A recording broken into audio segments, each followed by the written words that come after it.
we got a comic book here. Wow, this is a treasure. Dope Comics, 150.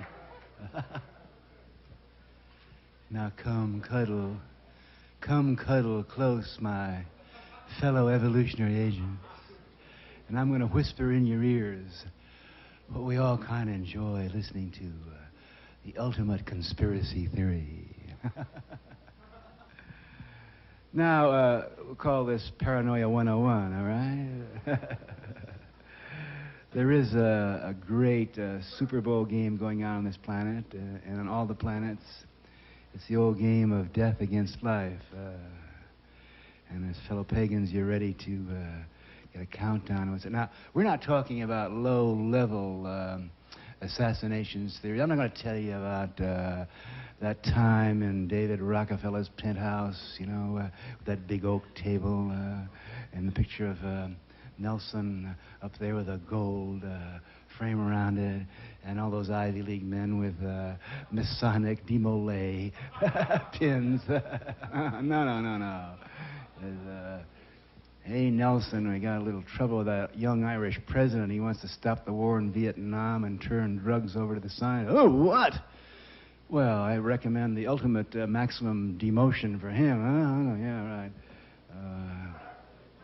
Nor shall we indulge ourselves in Dick Gregory fantasies. I love Dick Gregory because he's our all-time galactic paranoid, but a little fuzzy on the details. No, we're not going to think about that chateau near Brussels where the limousines drive up. Here it's an empire conference room with pictures of Metternich on the wall, and they say, "Sir, do you realize that Martin Luther King is preaching and teaching Americans that the war in Vietnam is wrong and getting liberals to join with black?" Well, knock him off. No, we can't. There'll be an uprising of black militants. Well, hire them. Good. I mean, that's just what we need to elect Nixon, right? No, we won't. We'll dispense with such low-level soap operas. We're talking here about long-term genetic gene pool conspiracies that kind of get you in the back of the neck, you know, and that where things that work over hundreds and thousands and millions of years. It is that classic controversy of, are we going to move? Are we going to change? Are we going to stay young? Are we going to grow? Are we going to get off this planet? It's a prison planet. Did we talk about it's a prison planet? Oh, yeah. Listen, yeah. I spent a lot of time in prisons. I'm not advocating prisons. Prison is wasted on most people. Prisons are great places. I spent 29 months in solitary confinement, and you know, people say, "Oh my God, it must have been horrible. Are you crazy?" And there's no problem about rents or about telephone calls. I had as my roommate the funniest mind in the galaxy, so it was no problem. But anyway, during my years when I was a guest of the American government, and listen, I think with all our faults, America is simply the intergalactic country of all time, and we're lucky. You know, everyone in this room is the seed descendants of foremothers and forefathers who had that itchy foot, who had to get out of Russia, had to get out of Ireland, had to get out of Sicily. We're lucky descendants of the people that wanted to look west and go forward to, you know, something new. So I want to tell you that the American prison system is better than the Hilton hotels in most countries in the Middle East. Anyway, I was moved around a lot, and I was in 39 jails and prison. They considered me a troublemaker. I wonder why. And whenever I go to prison, They move me around a lot. They like to, the marshals like to hang out with me, drive me around shackled and so forth. And whenever they take me to a prison, they put me in what's called a holding tank, Then they take my records, it's called a jacket, and law enforcement, and they stand around there, drugs like that. And my great achievement on planet Earth, I got promoted, in Interstellar Academy for this one. On the cover of my prison jacket, in big red letters, with the words, escape, risk. Because a prison is a place where you're confined, where you don't want to be. Now, there are prisons where they have guards, but, I spent a lot of time in socialist countries, for example, Algeria, or any country where you have to have an exit visa to get out. Is a minimum security prison, Berlin walls and so forth. When I was in prison, once I was, for example, Folsom Prison. Now, Folsom Prison is the Harvard. They really put the best, top, dangerous criminals in Folsom, And I was at Folsom Prison. They check you out, and some of the gang leaders come up to me and say, "Hey, man, let's start a riot." I say, "Okay, what do you want to riot about?" I said, "Well, let's riot about better food in the mess hall." Fuck off, man. Well, let's have a strike. Okay, let's have a strike. What are you going to strike about? Let's strike for better movies on Saturday night. Are you crazy? Listen, show me a wall. Show me a window. We'll dig. I'll hit the fence at midnight. But don't talk to me about making the prison a better place.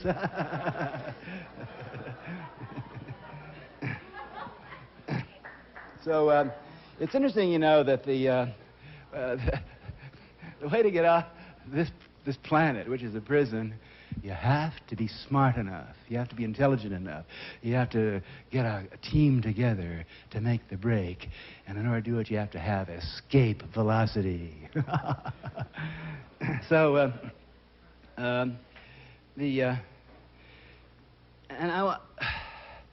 very humble about everything I'm saying tonight.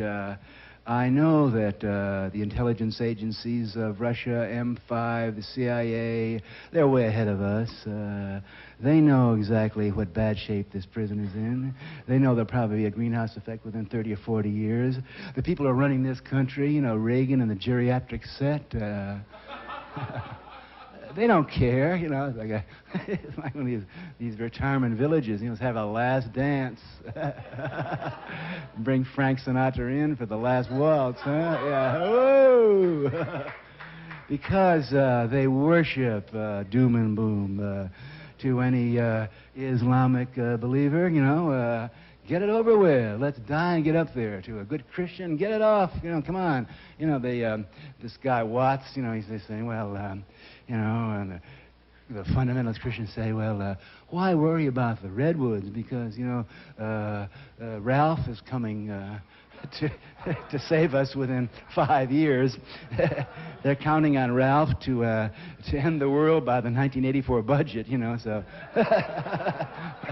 they'll all be gone by then anyway, So I think that most of the people who are running this country have given up on the planet Earth, and I think the smart ones are figuring out how they're going to get themselves off. I certainly would, and they've been thinking about it more than I do. When I got out of prison in 1976, I went around talking to people about space migration, and oh yeah, poor Timothy, spaced out again.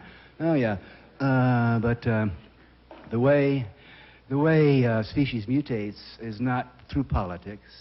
Not through petitions, it's not through protests, not through demonstrations. It's sending that signal out.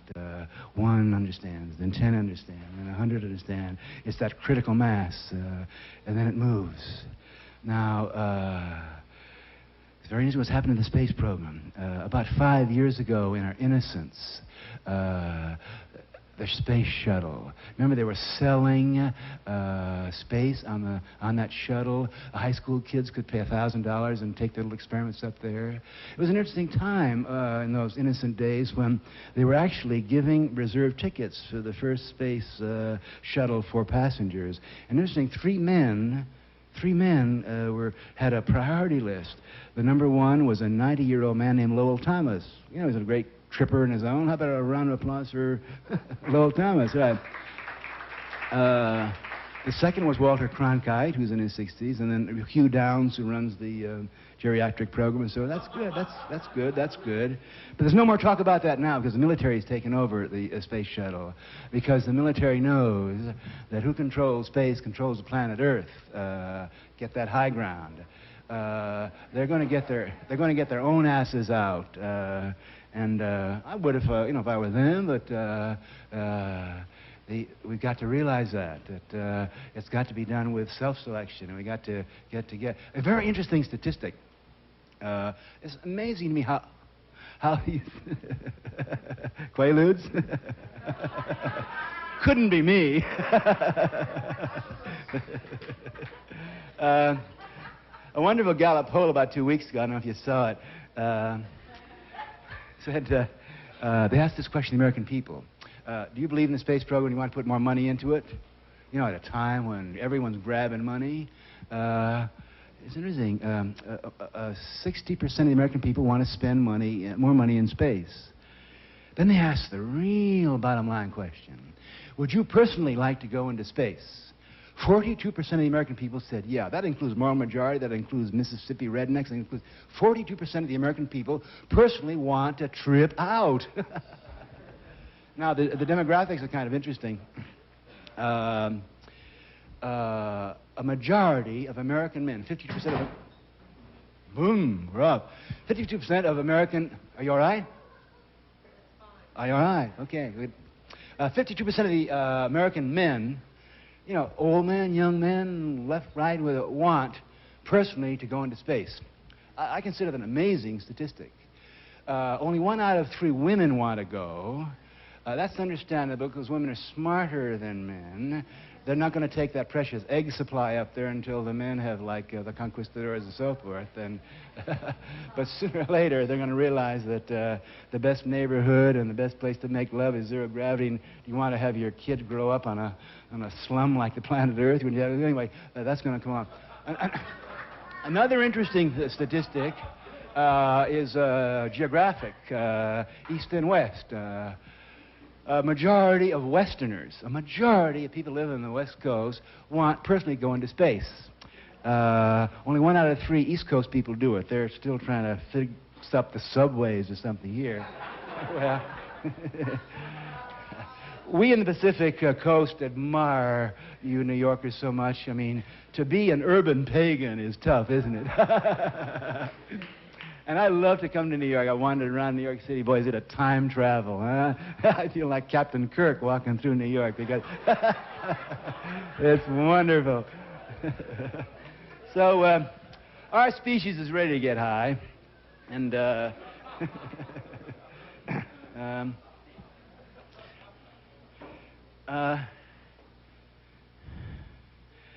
space,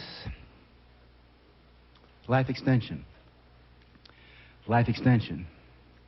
Within 2 to 5 years, we're going to have pills that'll double the human lifespan. Some of my wife Barbara and I have some very close friends who are working in immunology, inoculations, DNA repair, life extension experts. I want to tell you, we send them Christmas presents and invite them to parties because it's going to happen. The very fact that anyone can stand on a stage and say that death is stupid, death is laziness, scratch death from your appointment book is simply, I mean, come on, any pagan knows that we're here to live forever, or not forever. 200 years is an option to renew, okay? But, of course, then we went into that old death cult. I've talked to many people in the old days say, hey, you can live forever. Get away, live forever. What do you mean? I don't want to live forever. I mean, I'll never get to heaven. They did a Gallup poll about 5 years ago. I said, asking American people, do you want to live forever? The average American said, hell no, my marriage wouldn't stand it. 100 years more watching Howard Cosell and forget it. But good pagans who believe in evolution and blossoming and development and outward and diversity, yeah, we're ready to do it. Now again, the laboratories of certain groups in Russia.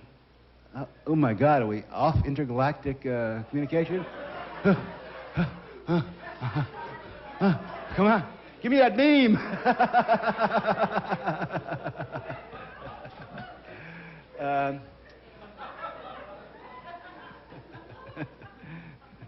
I can relax for a minute here. In the laboratories of Russia and in Europe and in America today, they have developed life extension pills. I have some friends who are immunologists who are giving these pills to their own family. So it's happening. But naturally, anyone who believes in the old death religions, you know, and doesn't want it except for themselves. But and of course, dope. Dope. Dope. My God. Why is dope so controversial? Well, I'll tell you why dope is controversial. Because drugs, brain-activating drugs, drugs that give you access to different circuits of your system, of your nervous system, are, of course, the ultimate weapon against the death cult and against the bureaucracies. Because there are right now in laboratories of this country and in Basel, Switzerland. Oh, Basel, Switzerland. I was I was in exile in Switzerland for a year and a half. Guess why I went to Switzerland? I didn't go to Zurich for the money or for Geneva for Bernie Kornfeld. I went to Basel, where old Paracelsus got fired from the university a couple of centuries ago. Do you know that in the storerooms and vaults of Basel, Switzerland, those alchemists have drugs right now that would do things to your brain you couldn't conceive of. They've got aphrodisiacs that can make you 1,000 times hornier than you've ever thought of. They've got intelligence pills that'll make you so smart. They've got pills that'll... do you know that there's some valleys near Basel, Switzerland, where there are colonies of people who haven't drawn an unhallucinated breath in 500 years? Anyway, we know very little about what's going on in these chemical laboratories, but there are hundreds and thousands of organic chemists who are working on. Now, the paradox here is they're not going to tell the news about it. You know, because in order to test intelligence increased pills, in order to try out new aphrodisiacs, in order to hang a new molecule on a mescaline atom on a mescaline molecule, or the problem of getting you an LSD dose that's 10 times stronger and lasts for 15 minutes. See, who are they going to try it out on?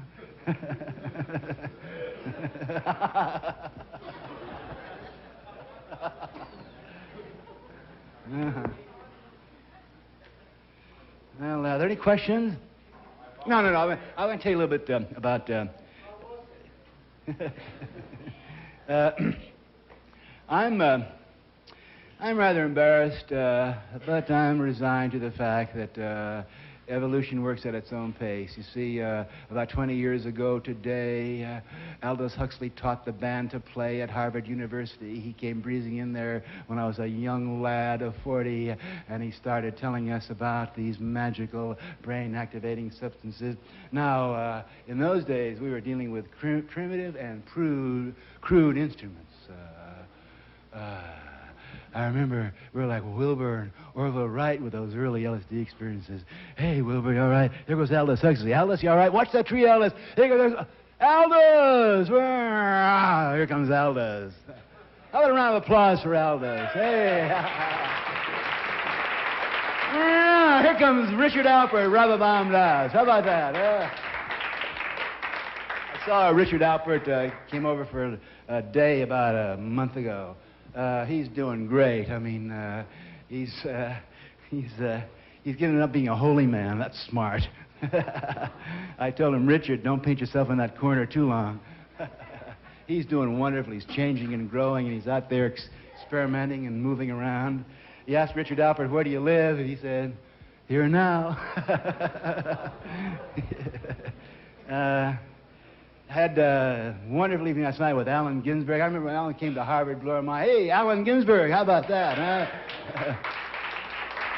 Spent the afternoon with William Burroughs. Hey, there's a... you know, you go to some people's houses, they have these chakras, you know, where all the spine and all that. William Burroughs has a profile of a human body which is used for revolver practice. Don't leave house without being warmed. Well, I know it's an in-joke. Anyway, another person that came to Harvard University and really taught us a great deal, one of the great underestimated philosophers. Now, Alan Watts, how about him? Oh, yeah. And how about John Lilly? What a frontier person. My wife Barbara and I went up to Marineland, south of San Francisco, about a month ago, and we had one of the most amazing erotic experiences of our lives. We took off our clothes and went into a pool where there were two naked dolphins. Now, I've always, I'm basically an insect person. I think that insects are very smart, and I enjoy their chemical. You know, we all have our genetic sectors to work with. So I've always, kind of listened to Lily, but I never really dug the dolphin thing until, I want to tell you, my wife and I are multi-neurological monogamists, see. But when we took off our clothes and got into a pool with a dolphin, now let me remind you what a dolphin is. A dolphin is about 8 foot long, and the dolphin body is irradiated with nerves, and it feels like, when you touch it, like an 8 foot long clitoris or penis, equipped with a brain twice as big as ours. Now, is that higher intelligence?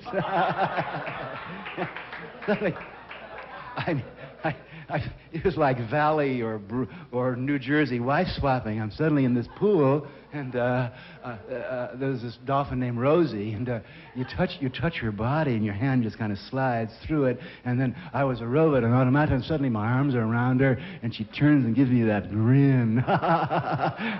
Suddenly she's taking me down and around, and I look over, and there's my wife Barbara with Joe.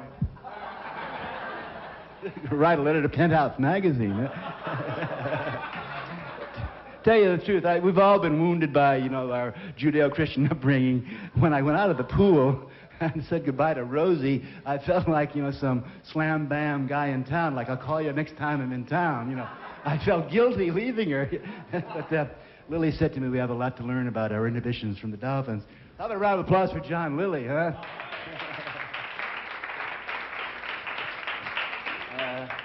Anyway, we're into the third generation of drugs. They're going to be strong, like computers and like airplanes, like anything else.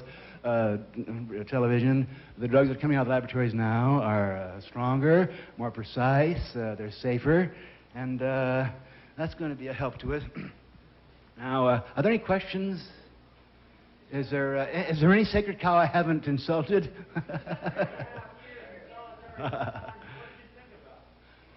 What did I think about when? When you were spending 2.5 years in solitary confinement.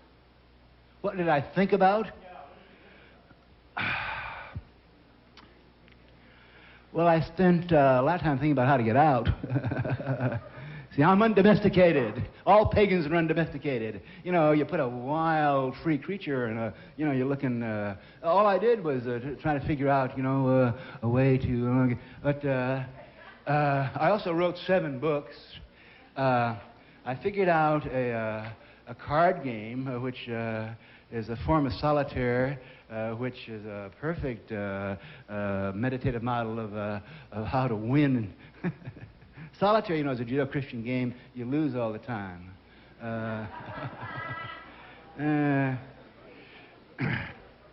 Okay, I'm going to tell you now, I'm going to confide in you an interplanetary trick for dealing with the forces of control and death as we move into the future.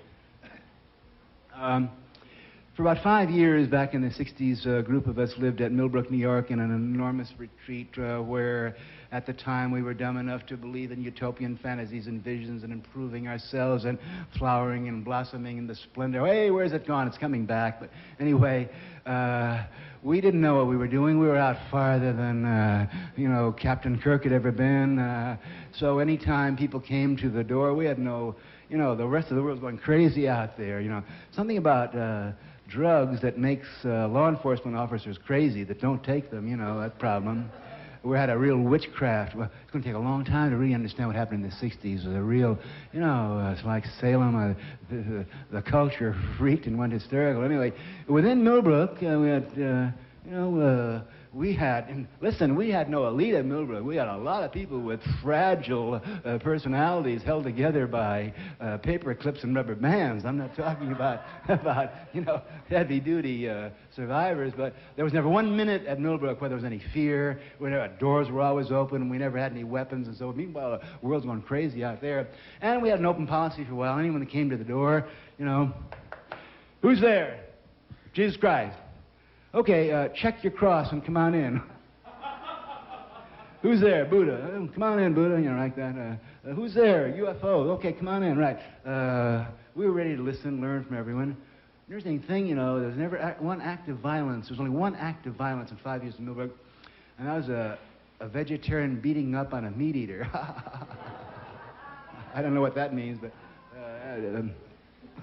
Now, during this period, we met many people who play the game of spiritual one-upmanship or cosmic brain fucking. I'm sure you're familiar with this thing.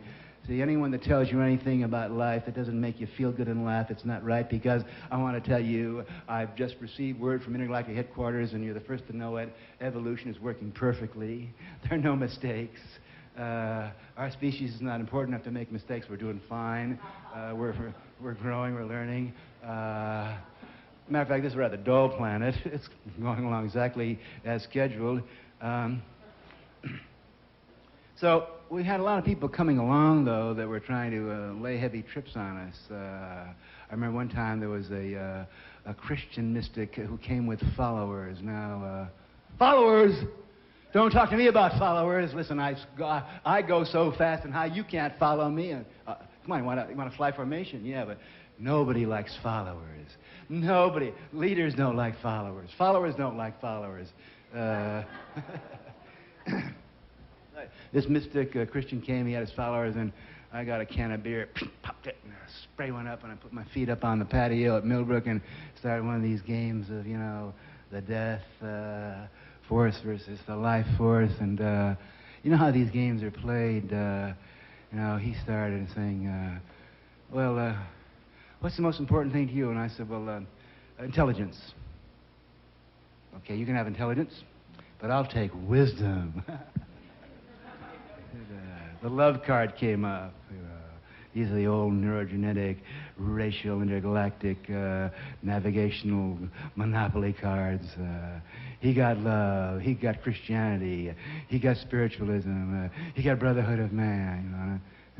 Like there, I got this one card, intelligence. Then the sex card came up. He didn't want that, so I got that one. Then he gets thrifty, he gets brave, he gets clean, he gets reverent, he gets IRS, he gets credit cards. Jeez, I'm in bad shape here. And then the science card came up. I flicked that so fast he didn't even see it happen. And went on this way. He got Buddhism, he got Plato, he got Aristotle, he got 12 apostles, except for Judas, who like that. And then